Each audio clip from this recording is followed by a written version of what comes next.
Pre term rupture of membrane, एक होता है pre term premature rupture of membrane, मतलब 20 हफ्ते के बाद ही जो हो जाए। तो यहाँ पर क्या pre term rupture of membrane हुई है, मतलब 37 हफ्ते के पहले ही मेम्ब्रेन रप्चर हो गई है, प्री टर्म की बात की जा रही है। तो यहाँ पर pre term rupture of membrane हुई है, तो जो बेस्ट टर्म आपका होगा ऑप्शन में encourage absolute bed rest until the delivery, monitor for sign of infection, report any fever immediately, proceed with vaginal examination to assess cervical dilatation frequently, allow the patient to ambulate freely to promote comfort। ना तो person को आपके लिए delivery होने तक आप उसको bed rest के लिए इनकरेज कर सकते हैं, क्योंकि जब भी फ्लूइड लीक होता है, ध्यान से सुनिए, जब भी एमनियोटिक फ्लूइड लीक होता है, मेम्ब्रेन रप्चर होती है, तो उसके साथ में इन्फेक्शन होने का रिस्क सबसे ज़्यादा डेवलप होता है। इसीलिए यदि पॉसिबल है, यदि आपके आसपास जो भी हॉस्पिटल हैं तो वहाँ पेशेंट को भेजेंगे, लेकिन यदि पर्सन का हॉस्पिटल में ही रह के रप्चर ऑफ मेम्ब्रेन का केस आपके पास आता है, तो यहाँ पर आपको इन्फेक्शन के लिए क्या करना है, मॉनिटर करना है कि पर्सन को किसी भी तरीके का इन्फेक्शन या फीवर वगैरह तो नहीं आया है, क्योंकि यदि प्रीटर्म मेम्ब्रेन रप्चर हुई है तो उस फ्लूइड के कारण इन्फेक्शन होने का रिस्क भी ज़्यादा होगा। वो इन्फेक्शन होगा तो वो ओनली मदर को बस नहीं होगा, उस फ्लूइड के साथ वो इन्फेक्शन बच्चे को भी हो सकता है, जो गर्भ में बच्चा है, फीटस है, उसको भी इन्फेक्शन होगा। इसीलिए आपकी जो as per your first priority क्या बनेगी, monitor for sign of infection and report any fever immediately. ये देखिए, जो मेम्ब्रेन रप्चर होगी तो एक होती है प्रीमेच्योर रप्चर ऑफ मेम्ब्रेन, जो जनरली 28 वीक की प्रेगनेंसी के बाद है, जो कभी भी हो सकती है, लेकिन लेबर आने के पहले। दूसरा होता है preterm premature rupture of membrane, ये जनरली लेबर स्टार्ट होने के पहले होता है, 28 से 37 हफ्ते के बीच में होगा। तो इस दौरान आप क्या कर सकते हैं, डिलीवरी करवा सकते हैं। PPROM मतलब preterm premature rupture of membrane है, डिलीवरी करा सकते हैं। लेकिन प्रीमेच्योर रप्चर ऑफ मेम्ब्रेन हो जाए, समय के पहले ही, 28 हफ्ते की प्रेगनेंसी के पहले ही मेम्ब्रेन रप्चर हो जाए, तो ऐसे केस में बच्चे को भी इन्फेक्शन होने के चांसेस रहेंगे। तो यहाँ पे आपको क्या करना है कि कोई इन्फेक्शन का साइन वगैरह डेवलप तो नहीं हो रहा है, उसके लिए मॉनिटर करना है। यदि 28 से 37 वीक के बीच में है तो आप डिलीवरी उस दौरान है जो प्रीटर्म डिलीवरी करवा सकते हैं, लेकिन 28 के पहले ही हो जाए तो इन्फेक्शन होने के चांसेस तो दोनों केस में होंगे। लेकिन 28 से 37 वीक के बीच वाले पीरियड में यदि होता है तो डिलीवरी करा के बच्चे को SNCU में शिफ्ट करके है जो बच्चे की केयर की जा सकती है। लेकिन 28 हफ्ते के पहले बहुत ही ज़्यादा अर्ली टर्म हो जाएगा और इस दौरान होता है तो इन्फेक्शन होने के चांसेस रहेंगे। Next one is among the following is significant maternal risk factor for abnormal labor is, तो इनमें से कौन सा जो एक फैक्टर होगा जो एज अ रिस्क फैक्टर होगा एबनॉर्मल लेबर के लिए, a history of previous successful vaginal delivery, दूसरे में है advanced maternal age with no other complication, फिर है maternal obesity leading to cephalopelvic disproportion, continuous fetal monitoring throughout the labour. यहाँ पे देखिए maternal risk factor for abnormal labour की बात की जा रही है। क्वेश्चन में क्या कहा गया है कि maternal risk factor for abnormal labour, तो माँ को कौन से रिस्क, यहाँ पर कौन से रिस्क फैक्टर है जो यदि एबनॉर्मल लेबर होता है, नॉर्मल डिलीवरी नहीं हो पा रही है, तो पहले में क्या कहा गया है कि history of previous successful vaginal delivery, ये रिस्क फैक्टर में नहीं जाएगा। यदि प्रीवियस डिलीवरी है जो वेजाइनल नॉर्मल हुई है तो ये उतना रिस्क नहीं है। दूसरा advanced maternal age with no other complication, माँ की उम्र क्या है एडवांस्ड, मतलब कि 21 साल हो सकती, 20 साल हो सकती, लेकिन कोई अदर कॉम्प्लिकेशन नहीं है। तीसरे में कहा है कि मैटरनल ओबेसिटी है, साथ में सेफेलोपेल्विक डिस्प्रपोर्शन भी है।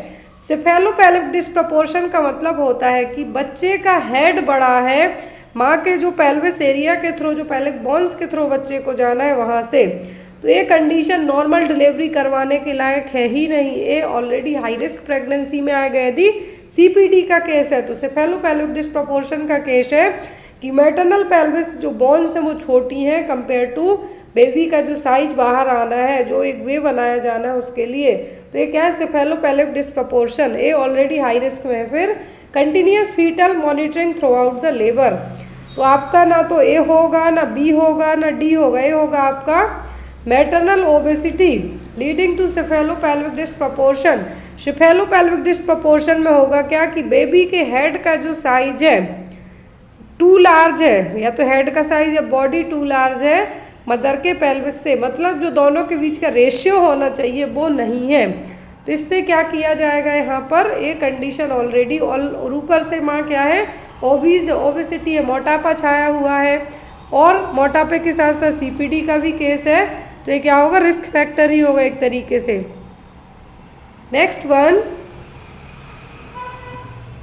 Obstetrical emergencies that require immediate surgical intervention is. तो इनमें से कौन सी ऑब्स्टेट्रिकल इमरजेंसी है जिसमें इमीडिएट सर्जरी करके बच्चे को बचाना होगा या माँ को बचाना होगा? दोनों में से दोनों को ही रिस्क रहेगा। मूवीज़ में आपने बहुत देखा होगा कि जच्चा बच्चा दो में से किसी एक को बचा सकते हैं, बट नाउअडेज एडवांस टेक्नोलॉजीज़ हो गई हैं, सभी चीज़ें हैं, तो उतना दिक्कत नहीं होती यदि आप टाइम पर हॉस्पिटल पहुँच जाएँ तो। ऑप्शन में है आपको shoulder dystocia during vaginal delivery, uterine atony leading to postpartum haemorrhage, abruption placenta with maternal stability, placenta previa with painless bleeding. 4 option दिए हैं आपको, चारों लग रहा होगा कि बहुत हाई रिस्क प्रेगनेंसी और एक्चुअल में है, लेकिन ऑब्स्टेट्रिकल इमरजेंसी की बात की जा रही है। क्या है, ऑब्स्टेट्रिकल इमरजेंसी की बात की जा रही है। तो यहाँ पर कौन सा केस होगा जिसमें तुरंत है जो इमरजेंसी में सर्जरी करने की ज़रूरत पड़ सकती है? तो यहाँ पर जो सर्जिकल नीड होगी, तो सबसे पहले लास्ट ऑप्शन देखिए, placenta previa with painless vaginal bleeding. ये है जो मेन कॉज होता है एंटीपार्टम हेमरेज के लिए, जिसमें ब्लीडिंग होना स्टार्ट हो जाएगी वेजाइनल, बट दर्द फील नहीं होगा, लेकिन इसको मैनेज किया जा सकता है, ये मैनेजेबल है। ये क्या है, मैनेजेबल है। Abruption of placenta with maternal stability, माँ है जो ठीक ठाक है, प्लेसेंटा एब्रप्ट हो रहा है, समय के पहले है जो छोड़ रहा है, जो अटैचमेंट है उसको दूर हो रहा है, तो वो उसको भी मैनेज कर सकते हैं। Uterine atonicity leading to postpartum haemorrhage, ये भी पोस्टपार्टम हेमरेज मतलब जो आफ्टर डिलीवरी के बाद जो पीरियड होता है, फीटल एक्सपल्सन के बाद से लेके 6 वीक तक का पीरियड क्या कहलाता है, परपीरियम पीरियड और पोस्टपार्टम पीरियड। अब इस दौरान यूट्राइन एटोनिसिटी मेन रीज़न होता है पीपीएच के लिए कि 24 घंटे के अंदर 500 ml से ज़्यादा ब्लड लॉस के लिए, लेकिन इमीडिएटली सर्जिकल इंटरवेंशन की ज़रूरत पड़ेगी यदि शोल्डर डिस्टोकिया हो गया वेजाइनल डिलीवरी के दौरान। शोल्डर डिस्टोकिया का मतलब है कि बच्चे का एक शोल्डर में भी हेड बाहर आ रहा है, देखिए इस इमेज से इजीली समझेंगे, हेड बाहर आ रहा है बट बच्चे का एक जो शोल्डर है वो क्या हो गया, स्टक हो जाए, सुप्रा प्यूबिक प्रेशर और प्यूबिक बोन के यहाँ पर बच्चे का जो हेड है वो स्टक हो जाए, ओनली हेड बाहर आया है, तो बच्चे की ऐसे केस में डेथ भी हो सकती है। न्यूबॉर्न बेबी जन्म ले रहा है, पूरा कम्प्लीटली बाहर आने के पहले उसकी डेथ होने का रिस्क ज़्यादा रहेगा, और ऐसे केस में सर्जिकल मैनेजमेंट है जो सबसे पहले किया जाता है। क्या है, सर्जिकल मैनेजमेंट किया जाता है। यहाँ पर मदर का जो प्यूबिक बोन है, यहाँ पर बच्चे के स्टक होने के चांसेस ज़्यादा होते हैं। क्या है, स्टक होने के चांसेस ज़्यादा होते हैं। तो यहाँ पर बेबी का हेड बस बाहर आ जाएगा, बट लेकिन हेड भी फुली नहीं, हाफ बाहर होगा। ऐसे केस में यदि शोल्डर ऑलरेडी स्टक हो जाए तो एक इमरजेंसी में सर्जरी के थ्रू बच्चे को बचाना है जो बहुत ज़्यादा ज़रूरी हो जाएगा। तो ये क्या है कि इमरजेंसी सर्जिकल इंटरवेंशन में आएगा आपका shoulder dystocia during the vaginal delivery. अगला क्वेश्चन है, spider angioma is also known as. Spider angioma मतलब यहाँ पर जो एक एंजियोमा की कंडीशन यदि डेवलप होती है, क्या है, एंजियोमा की कंडीशन डेवलप होती है, तो उसमें जो एक तरीके से हम क्या कह सकते हैं, एंजियोमा हेमेंजियोमा एक तरीके का स्मॉल ब्लड वेसल्स डायलेट होकर एक ट्यूमर टाइप का फॉर्म करेंगी, बिनाइन ट्यूमर टाइप का फॉर्म करेंगी, वो है। लेकिन स्पाइडर एंजियोमा की बात की जा रही, जैसे स्पाइडर अपना शेप बनाती हैं दैट उसी टाइप से यहाँ पे बनेगा ब्लड वेसल्स के थ्रू जो बिनाइन ट्यूमर होगा। तो यहाँ पर वो क्या होगा, टेलेंजिएक्टेसिस, टोकोलाइसिस, टेकियासिस डिसीज या फिर टॉक्सोप्लाज्मोसिस। टॉक्सोप्लाज्मोसिस एक इन्फेक्शन है, तो यहाँ पर टोकोलाइटिक्स एजेंट होते हैं, ये होगा टेलेंजिएक्टेसिस। क्या है, टेलेंजिएक्टेसिस से देखिए हेमेंजियोमा और एंजियोमा की कंडीशन है जिसमें स्पाइडर शेप में जो purple, red to purple type के मार्क हो रहे हैं आपकी स्किन पर, जो ब्लड वेसल्स डायलेट हो रही हैं, कैपिलरीज डायलेट हो रही हैं, तो स्किन के यहाँ पर एक क्या है आपका टेलेंजिएक्टेसिया और स्पाइडर एंजियोमा। क्या है? स्पाइडर एंजियोमा। और एक तरीके का है क्या है, बिनाइन ट्यूमर भी हम इसको कह सकते हैं। Next one, zymogen cells are also known as, zymogen cells को और क्या कहा जाता है? Clara cells, chief cells, parietal cell, mucosal, neck cells, सब सेल्स आपने पढ़ी हैं।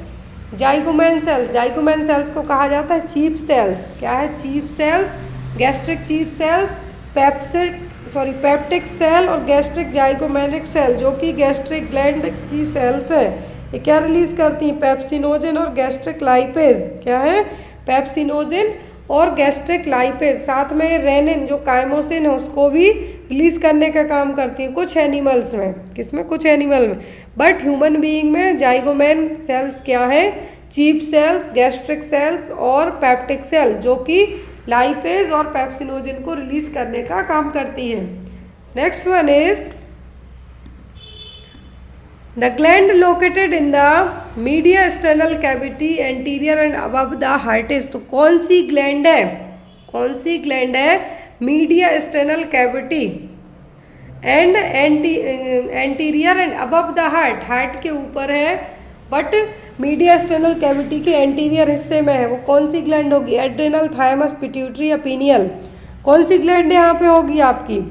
तो पिनियल भी, ब्रेन, पिट्यूटरी भी आपके ब्रेन में ही है, हेड में है, कि हार्ट से इसका कोई लेना देना नहीं है। एड्रिनल आपकी क्या है? सुप्रारीनल ग्लैंड या फिर एड्रिनल ग्लैंड आप इसको कह सकते हैं। ये किडनी के ऊपर होगी। कहाँ पर? किडनी के ऊपर, दोनों किडनी के ऊपर।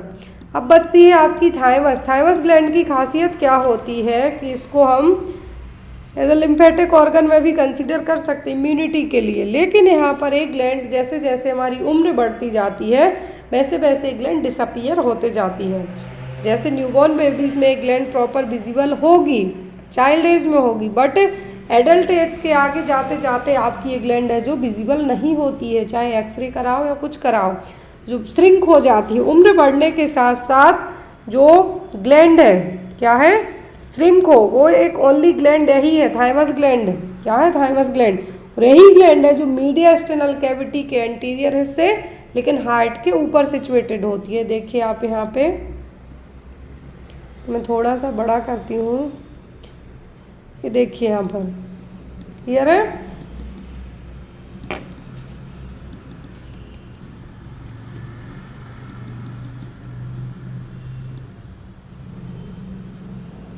तो यहाँ पर जो ग्लैंड आप देख रहे हैं मीडिया स्टर्नम, क्या है? मीडिया स्टर्नम जो एक ऐसा हिस्सा, स्टर्नम जो आपने बोन पढ़ी है ब्रेस्ट बोन, वही वाला पोर्शन है यहाँ पर। यहाँ पर एंटीरियर मीडिया स्टर्नम के यहाँ पे कहा है क्या है? एंटीरियर मीडिया स्टर्नम के यहाँ पर है, लेकिन हार्ट के जस्ट ऊपर है, हृदय के आपके ऊपर है। तो ओनली ग्लैंड क्या है आपकी? Thymus gland. क्या है? Thymus gland. यदि पूछें कहाँ होती है, यदि आपको मीडिया स्टर्नम न कहें तो आपको सीधा सीधा आप कहाँ कह सकते हैं? थोरेसिक कैविटी में, जहाँ पर आपके लंग्स हार्ट है जो रहेंगे रिब केज के अंदर। लेकिन ये क्या है? आपके हार्ट के जस्ट ऊपर है। उम्र बढ़ने के साथ साथ ये ग्लैंड क्या हो जाती है? डिसअपियर हो जाती है। नेक्स्ट वन इज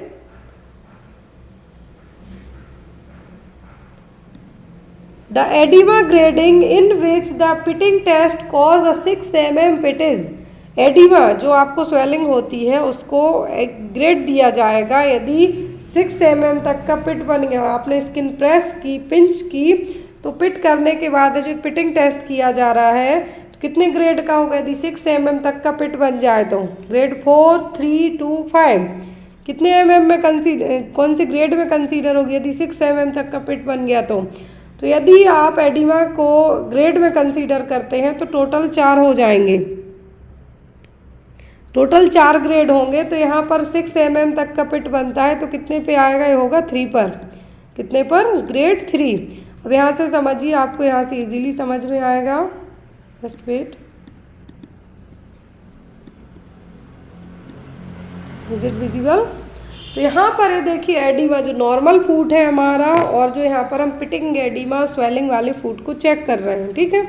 तो अब यहाँ पर 4 स्टेज हैं, 1 ग्रेड 1 2 3 4। यदि आपने स्किन को क्या किया, प्रेस किया, आफ्टर द प्रेस के बाद ओनली 2 mm तक का पिट बनता है, एक तरीके से हम गड्ढा कहेंगे, पिट बनेगा, उसको हम कंसीडर करेंगे ग्रेड 1 में।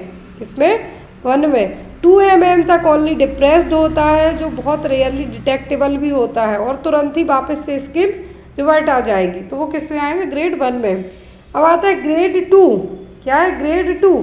इसमें आपने स्किन पिंच करी और जो पिट है वो 3 से 4 mm तक का बन गया, 4 mm तक डीप चला गया, कुछ सेकंड लगेंगे स्किन को वापस वैसे आने में, तो ग्रेड 2 में कंसीडर होगा। ग्रेड 3 मतलब 5 से 6 mm तक, कितना, 5 से 6 mm तक डीप पिट बने, और जब आपने स्किन पिंच करी है उस दौरान वो स्किन वापस आने में 10-12 सेकंड तक का टाइम ले ले, तो वो क्या हो जाएगा आपका ग्रेड 3। याद रखें, 2 तक स्किन पिंच की आपने, तुरंत वापस आ गई तो ग्रेड 1। 3 से 4 mm तक का पिट बन गया आपके स्किन को प्रेस करने के दौरान, लेकिन कुछ सेकंड में वापस आ गई तो 2।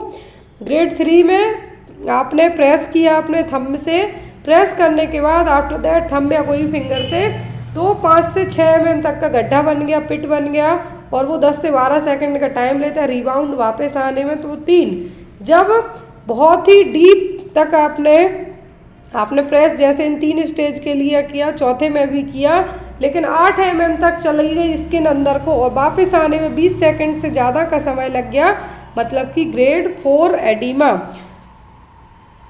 चारों का जो mm में साइज है, फर्स्ट को तो इवन डिटेक्टेबल भी नहीं होता, बट जल्दी से वेयरली डिटेक्ट ही हम कर पाते हैं, बट लेकिन चेक करके देख सकते हैं 1 2 3 4। तो ये 4 ग्रेड होंगे। ड्यूरेशन याद रखें, फर्स्ट सेकंड में जल्दी स्किन वापस आ जाएगी, थर्ड में कुछ समय लगेगा, और फोर्थ में थोड़ा 20 सेकंड तक का टाइम लग सकता है। Next one is black water fever is caused by. तो ब्लैक वाटर फीवर किससे होगा, plasmodium falciparum, borrelia burgdorferi, bordetella pertussis, या फिर clostridium welchii. Black water fever, I think मैंने क्वेश्चन आपको कम्युनिटी पोस्ट में भी दिया था। ब्लैक वाटर फीवर के लिए, जो कि एक रेयरली बट मलेरिया के थ्रू होने वाला कॉम्प्लिकेशन है, इसके लिए रिस्पॉन्सिबल है प्लाज्मोडियम फाल्सीपेरम। क्या है, प्लाज्मोडियम फाल्सीपेरम इसके लिए रिस्पॉन्सिबल है, जो माना जाता है। अब जो ब्लैक वाटर फीवर है, ब्लैक वाटर फीवर और मलेरिया हीमोग्लोबिन यूरिया, जो कि एक बहुत ही लेस कॉमन, मतलब ना के बराबर होने वाला डेंजरस कॉम्प्लिकेशन है मलेरिया का, और ये प्लाज्मोडियम फाल्सीपेरम के कारण होगा, और इसके कारण मॉर्टेलिटी रेट ज़्यादा है, मतलब यदि हो जाए तो बचने के चांस कम रहते हैं। इसमें होगा क्या कि जो यूरिन है, क्या है, यूरिन का कलर या तो ब्लैक होगा या डार्क रेड होगा, ब्लैक होगा या डार्क रेड होगा, इसीलिए इसका नाम ही रख दिया क्या, black water fever. Next one is in a medication chart of a patient it is written that syrup Dalcoflex 4 teaspoon HS, what is the frequency of administration। यदि किसी पर्सन को मेडिकेशन एडमिनिस्टर की जानी है तो उसके जो चार्ट है, मेडिकेशन चार्ट, उसमें डल्कोफ्लेक्स 4 TSP HS लिखा गया है, मतलब आपको एक ऐसी देनी है। डल्कोफ्लेक्स क्या है, कॉन्स्टिपेशन होता है तो स्टूल को पास करने के लिए दी जाने वाली मेडिकेशन है, लैक्सेटिव एक तरीके से। तो यहाँ पर ओनली एट बेड टाइम होगा HS का मतलब, only in the morning, only in the evening, या फिर in the morning and evening. तो डल्कोफ्लेक्स हो गई, या फिर आपको यदि डल्कोफ्लेक्स की हम बात करें तो कब दी जाती है, जनरली नाइट में दी जाती है। कब दी जाती है, नाइट में। तो HS लिख के दिया है, मतलब यहाँ पे आपको बताना है कि इस HS का मतलब है क्या। HS का मतलब है यहाँ पर बेड टाइम। क्या है, बेड टाइम। यदि यहाँ पर आपको बात करें कि जो एन्यूरेटिक है, मतलब यूरिन पास करने के लिए दिए जाने वाले एजेंट हैं, वो जनरली मॉर्निंग में दिए जाते हैं। कब दिए जाते हैं, मॉर्निंग में दिए जाते हैं। जितने भी यूरिन पास आउट के लिए जो मेडिकेशन दी जाती है उनको नाइट में नहीं दिया जाता है। क्यों नहीं दिया जाता, ताकि पेशेंट की नींद है जो बार बार डिस्टर्ब ना हो। डल्कोफ्लेक्स को यदि देने के लिए कहा है और साथ में HS भी लिख दिया है, तो ये बेड टाइम में बस देनी है। जिस भी मेडिकेशन के साथ में HS लिख दें तो only at the bed time. AC लिख दें बिफोर मील, PC मतलब आफ्टर मील, QD लिख दें मतलब वंस डेली, दिन में एक बार, DID मतलब दिन में 2 बार सुबह शाम, TID मतलब थ्राइस अ डे, QD मतलब वंस डेली, दिन में एक ही बार बस, QID लिख रहे हैं तो 4 टाइम्स डेली, क्वार्टरली है यहाँ पर। और साथ में HS लिखें मतलब ओनली बेड टाइम में देना है। SOS लिख दें मतलब जब ज़रूरी हो तब देना है। क्लियर?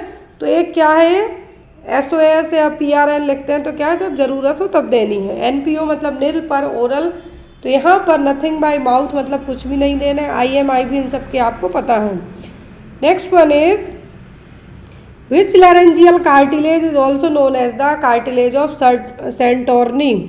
तो कौन से लैरेंजियल कार्टिलेज को सेंटोर्नी कहा जाता है? कार्टिलेज ऑफ सेंटोर्नी, थायरोकार्टिलेज, एरेक्टिनो कार्टिलेज, कार्निकुलेट कार्टिलेज या फिर सर्को कार्टिलेज। तो यहाँ पर कौन से कार्टिलेज हैं जिसको सेंटोर्नी कहा जाता है? लैरेंजियल कार्टिलेज हैं, कुछ पेयर में होते हैं कुछ अनपेयर होते हैं। पेयर में रहने वाले यहाँ पर देखिए एटेनॉइड, क्यूनिफॉर्म, कॉर्निकुलेट कहलाते हैं। और जो अनपेयर्ड है मतलब सिंगल है, जैसे थायराइड ग्लैंड का थायराइड कार्टिलेज होगा, सर्कॉइड हो गया, एपिग्लोटिस हो गया, ये सब क्या है सिंगल कार्टिलेज है। लेरिंग्स को ही वॉइस बॉक्स के नाम से जाना जाता है। 3 पेयर में होते हैं 3 अनपेयर होते हैं, ऐसे याद रखिए आप। तो जो यहाँ पे आपका पूछा सेंटोर्नी कौन सा कहलाता है? Corniculate cartilage. क्या है? Corniculate cartilage. क्यूनिफॉर्म को ब्रिसबर्ग कहा जाता है, एग्जाम में आपको आ सकता है। यहाँ पर ये ऑलरेडी लिखा भी हुआ है। क्यूनिफॉर्म कार्टिलेज को जो लैरेंजियल कार्टिलेज है, एक तो ये क्या है पेयर में है, पेयर के साथ साथ इसका दूसरा नाम क्या है? ब्रिसबर्ग। याद रखिए नाम क्या है? ब्रिसबर्ग। Next one, the doctor advise the injection of ट्रेक्सेना 250 mg IV to a patient. The available stock strength is 500 mg per 5 ml। What volume of drug should the nurse administer to the patient. यदि किसी मरीज को ट्रेक्सेना देने के लिए कहा गया है, क्या है? ट्रेक्सेना देने के लिए कहा गया है। ट्रेक्सेना क्या है? ब्लीडिंग को ट्रीट करने वाली मेडिकेशन है। क्या है? ब्लीडिंग को ट्रीट करने वाली मेडिकेशन है, मतलब यहाँ पर ब्लड क्लॉट बनाने के लिए यूज़ होने वाली मेडिकेशन है। 250 mg के लिए कहा गया है कि आपको पेशेंट को देना है, लेकिन आपके पास जो स्टॉक है उसमें कितना है? 500 mg पर 5 ml। 5 ml में 500 mg है, मतलब आप सीधा सीधा क्या कर देंगे? हाफ कर देंगे। हाफ करेंगे मतलब 2.5 ml कर देंगे। 2.5 ml करेंगे तो पेशेंट को 250 mg यहाँ पे एडवाइस किया है। 5 ml में एक आप सिरप लीजिए, 5 ml लेते हैं आप सिरप, उस 5 ml में 500 mg मेडिकेशन है। जो अमाउंट है वो 5 ml है आपके पास, जो एक कैप में आप लेते हैं या सिरिंज में लेते हैं, लेकिन उसके अंदर जो कंपोजिशन है वो 500 mg का है। अब 250 mg देना है आपको अपने पेशेंट के लिए, 250 mg देना है तो उसको हाफ कर देंगे मतलब 2.5 ml दे देंगे। आपके ऑप्शन में होगा भी, ये आपके ऑप्शन में रहा डी, मतलब 2.5 ml आप दे देंगे। क्लियर है? Next one, which condition is characterised by the intrauterine death of the fetus which is then compressed between membranes and the uterine wall. Question में आपको कहा गया है कि यदि फीटस की इंट्रायूट्राइन डेथ हो जाती है तो जो मेम्ब्रेन है, यूट्राइन बॉल है, सब क्या है? कंप्रेस्ड हो जाएगा। जो भी कंसेप्सियस मटेरियल क्या है? कंप्रेस हो जाएगा, तो वो क्या कहलाएगा? सिकुड़ जाएगा एक तरीके से। फीटस सेफेलोहेमेटोमा, फीटस सक्सीडेनम, फीटस मिटलचर या फिर फीटस पैप्रिकेसियस। तो यहाँ पर क्वेश्चन देखिए, यदि इंट्रायूट्राइन डेथ हो जाती है, बच्चे की गर्भ में ही डेथ हो जाती है, तो जो मेम्ब्रेन्स हैं, जो सैक बनेगा, मेम्ब्रेन बनेगा, वो साथ में यूट्राइन वॉल सब क्या हो जाएंगी? कंप्रेस्ड हो जाएंगी। तो हेमेटोमा सक्सीडेनम हमने कई बार पढ़ा है, बच्चे के हेड में या तो फ्लूइड के एक्यूमुलेशन हो जाएगा ड्यूरिंग द बर्थ के टाइम पर कुछ इंजरी के कारण, वो सब है हेमेटोमा और सक्सीडेनम। ये मिटलिज्म का मतलब होता है कि ओव्यूलेटरी पेन, जब फीमेल में एग रिलीज होने वाला होता है तो इसको एग के टाइम पर एग रिलीज होने के टाइम पर क्या होगा, पेन होता है, इसको क्या कहा जाता है, ओवुलेटरी पेन। ये कहलाएगा आपका फीटस पेप्रेसियस। क्या है, फीटस पेप्रेसियस। जब फीटल की डिमाइज हो जाए, फीटल की डेथ हो जाए यूट्रस में ही, या तो ये ट्विंस हो सकते हैं, सिंगल भी हो सकते हैं, तो यहाँ पर जो मेम्ब्रेन्स वगैरह हैं, मेम्ब्रेन्स क्या हैं, सभी मेम्ब्रेन एक दूसरे में आके जैसे पेपर होता है उस टाइप से चिपक जाएंगी, मतलब यहाँ पर क्या हो जाएंगी, कंप्रेस्ड हो जाएंगी। तो क्या, फीटल पेप्रेसियस। बिटल जर्म्स का मतलब क्या होता है, ओवुलेटरी पेन। नाउअडेज जब भी मिड साइकिल पीरियड्स आने के बाद जो आपका एग रिलीज होना हो, तो उस दौरान थोड़ा बहुत आपको पेन लगेगा, एब्डोमेन में डिस्कम्फर्ट होगा, वो है। क्लियर। नेक्स्ट है यहाँ पर, one of the following is not a method of obtaining vital statics. तो इनमें से वाइटल स्टैटिक्स के लिए मेथड कौन सी नहीं है, registration method, census enumeration, operational research method या फिर एनालिटिकल मेथड। तो वाइटल स्टैटिक्स के लिए रजिस्ट्रेशन मेथड जो SRS सिस्टम है वो अपनाया जाता है, रजिस्ट्रेशन मेथड अपनाई जाती है। जो जनगणना के लिए सेंसस है वो भी किया जाएगा, एनालिटिकल मेथड्स भी अपनाई जाती हैं, लेकिन ऑपरेशनल रिसर्च मेथड का वाइटल स्टैटिक्स में कोई लेना देना नहीं होगा। ऑपरेशनल रिसर्च का वाइटल स्टैटिक्स में कोई लेना देना नहीं होगा। नेक्स्ट क्वेश्चन है, the process of selecting a subset of population for a survey is known as. इसका आंसर आप लोग देंगे कि किसी भी पॉपुलेशन में से कुछ सबसेट सिलेक्ट करना सर्वे के थ्रू। यहाँ पर एक जनता है, जनता के बीच में से कुछ लोगों को सिलेक्ट करना, वो क्या है, सर्वे रिसर्च, रिप्रेजेंटेशन, ट्रायंगुलेशन या फिर सैम्पलिंग क्या कहलाएगा, process of selecting a subset of population for a survey is known as. इसका आंसर आप लोग कमेंट बॉक्स में दीजिएगा। आई होप सो कि आपको आज की क्लास अच्छी लगी हो। कोई भी आपके डाउट वगैरह रह जाए आज की क्लास को लेके, तो आप लोग बेझिझक होके पूछ सकते हैं। जो भी लोग बुक्स या कुछ भी स्टडी मटेरियल लेना चाहते हैं तो वो भी आप मुझे व्हाट्सएप पे मैसेज करके पूछ सकते हैं। Thank you, bye bye, take care.